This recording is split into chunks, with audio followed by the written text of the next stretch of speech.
হচ্ছে সে ভুল জায়গায় হাত দিয়ে দিয়েছে, সে আমাদের সিলেটের আবেগের সাথে হাত দিয়ে দিয়েছে। এই বিপিএল টিপিএল সব কিছু যে একটা বেইমানি, একটা জুয়ার ব্যবসা, এটা আমি আগে থেকে জানতাম। কিন্তু আমাদের সাথে আমাদের প্লেয়াররা সবাই কিন্তু আজকে ডিমোরালাইজ হয়ে গেছে। পুরা সিলেটের মানুষকে কান্না করানো হয়েছে বেইমানের কারণে। আমি কিন্তু তাকে এইভাবে এত সহজভাবে আমি তাকে ছাড় দিব না। ভালো থাকেন আপনারা। আসসালামু আলাইকুম রহমতুল্লাহি। মিরাজ, তোর মতো নোয়াখালী সিলেট ঢুকতে হইলে পাসপোর্ট লাগবো। গাইস, আমি আবারও ঘোষণা দিলাম, আমি সিলেটকে আলাদা রাষ্ট্র হিসেবে ঘোষণা দিলাম। আমি সোহাগ সিদ্দিকী।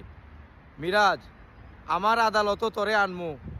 আমি যেখানে ওই মুগিয়া বড় একটা পদে সিলেটের রাষ্ট্র ঘোষণা দিম, এটার আমি বড় পদ থাকবো। আর পদ তাইকে তোরে আমি বিচারের সম্মুখীন করবো। রাষ্ট্র থাকবো সিলেটের থাকবো মেড ইন সিলেটের বিচার হইব। এটার মাঝে তোরে আন্দি কুন্দি করো নিয়ে হারাইয়া আমি সাইলেন্সার দি বাইরে মুরে। মিরাজ, 360 আউলিয়ার দেশের মাঞ্চল লোকে লাড়াচাড়া করছ তুই। মিরাজ, জানোস না আমরা কতটা ফাকিং পাওয়ারফুল?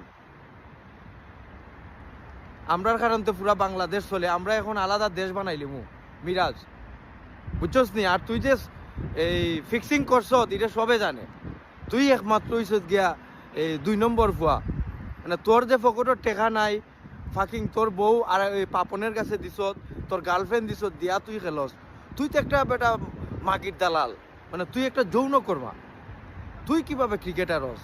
মিরাজ, তোরে বাংলাদেশ ক্রিকেট বোর্ডও বয়কট, তোরে আর আমরা চাই না। আর সিলেটবাসী আলাদা রাষ্ট্র ঘোষণা হওয়ার সিলেট, যেখানে থাকবো লাল পাসপোর্ট। এখানে নোয়াখালী কোনো সুদারির বাই এনতে আইয়া উল্টা পাল্টা খেলতে পারতে না। স্পেশালি মিরাজ, তুই তো তোর কিডনি বেচলো, তুই আমার সিলেট ঢুকতে পারতে না। যদি সিলেট রাষ্ট্র হিসেবে ঘোষণা হয় আর লাল পাসপোর্ট থাকবো, ভাষা থাকবো Nagri, second language Bangla, third language British direct, আর একটাও নোয়াখালীর সুদাইন এলাও না। আর end of the day, Fahim ভাই, উই লাভ ইউ। আমরা আপনারে ভালো পাই, এবং আপনি যেটা করছেন আমরা 14 জনমক কোনো সিলেটে ই উপহার আমরা দিছে না। তো আপনি এটার ব্যবস্থা নেই।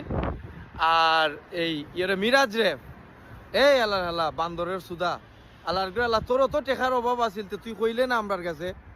আমরা সিলেটবাসী তোরে এক মুখা টেকা এক মুখা ফাল্লা দিয়া নাফতারলাম নে বেটা।